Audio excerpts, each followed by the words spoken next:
Hello बच्चों, class 11th में आपका 8 चैप्टर कंटिन्यू है। कोशिका जीवन की इकाई, the unit of life, cell, जिसमें आपने फर्स्ट पार्ट पढ़ लिया था। अब आगे आप सेकंड कंटिन्यू कर रहे हैं। यहाँ से हम पढ़ेंगे बच्चों, प्याज के छिलके और या मनुष्य के गाल की कोशिकाओं को सूक्ष्मदर्शी से आप देख चुके होंगे। उसकी संरचना का स्मरण करें। प्याज की कोशिका जो एक प्रारूपी पादप कोशिका है, जिसके बाहरी सतह पर एक स्पष्ट कोशिका भित्ति व इसके ठीक नीचे कोशिका झिल्ली होती है। मनुष्य की गाल की कोशिका के संगठन में बाहर की तरफ केवल एक झिल्ली संरचना दिखाई पड़ती है। प्रत्येक कोशिका के एक भीतर एक सघन झिल्ली नुमा या झिल्ली युक्त संरचना मिलती है, जिसे केंद्रक कहते हैं, न्यूक्लियस कहते हैं इंग्लिश में। इस केंद्रक में गुणसूत्र क्रोमोसोम होता है, जिसमें आनुवंशिक पदार्थ डीएनए होता है। जिससे कोशिका में झिल्ली युक्त केंद्रक होता है उसे यूकैरियोट, या जिसमें झिल्ली युक्त केंद्रक नहीं होता है उसे प्रोकैरियोट कहते हैं। दोनों यूकैरियोट व प्रोकैरियोट कोशिका में इसके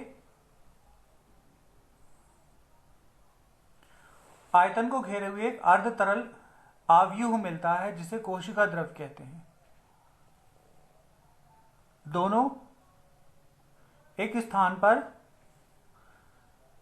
दोनों पादप व जंतु कोशिकाओं में कोशिकीय क्रियाओं हेतु कोशिका द्रव एक प्रमुख स्थल होता है। कोशिका की जीव अवस्था संबंधी विभिन्न रासायनिक अभिक्रियाएं यहीं संपन्न होती हैं। प्रोकैरियोटिक कोशिका में केंद्रक के अतिरिक्त अन्य झिल्ली युक्त विभिन्न संरचनाएं मिलती हैं, जो कोशिकांग कहलाती हैं, जैसे अंतःप्रद्रवी जालिका, इसे इंग्लिश में बच्चों एंडोप्लाज्मिक रेटिकुलम कहते हैं। अन्य झिल्ली युक्त विभिन्न रचनाएं मिलती हैं, जैसे कोशिकांग, अंतःप्रद्रवी जालिका, एंडोप्लाज्मिक रेटिकुलम, सूत्रकणिकाएं, माइटोकॉन्ड्रियाज, सूक्ष्मकाय, माइक्रोबॉडीज, गोल्जी सम्मिश्रण, लैनकाय, लाइसोसोम्स, रसधानी, वैक्यूल्स कहते हैं इसे। प्रोकैरियोटिक कोशिका में झिल्ली युक्त कोशिकाओं का अभाव होता है। आपके सामने कई प्रकार की कोशिकाएं हैं।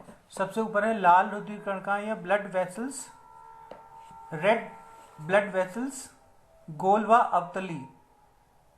सेकेंड है श्वेत रक्त कणिकाएं या WBC, व्हाइट ब्लड कापल्स, अमीवाकृति।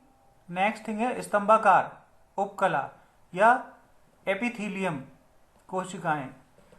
उसके बाद है बच्चों तंत्रिका कोशिका, ये कटी फटी सी है, ये वाली न्यूरॉन सेल्स कहते हैं इसे, that is called neuron cells. और ये वाली एक वाहिनिका या जाइलम का एक पार्ट है, जाइलम की एक सेल है। जाइलम पौधे में पाया जाता है। संवहन बंडल या वेस्कुलर बंडल कहते हैं पौधे में इसे, प्लांट्स में। और इसका काम है बच्चों transportation of food products, food का ट्रांसपोर्टेशन, वाटर का ट्रांसपोर्टेशन, ये काम जाइलम करता है।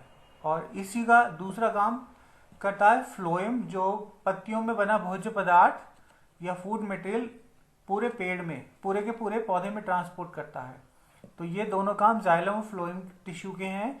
जाइलम टिश्यू वो जड़ों से अवशोषित पदार्थ, खाद्य पदार्थ पूरे पौधों से लेकर पत्तियों तक पहुंचाता है, और पत्तियां भोजन बनाती हैं।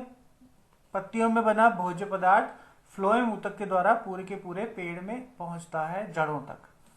और अंत में मध्योतक कोशिकाएं गोल होती हैं। तो यूकैरियोटिक और प्रोकैरियोटिक की बात चली थी। दोनों कोशिकाओं में झिल्ली रहित अंगक राइबोसोम्स मिलते हैं। कोशिका के भीतर राइबोसोम केवल कोशिका द्रव्य ही नहीं, बल्कि दो अंगक हरित लवक व सूत्र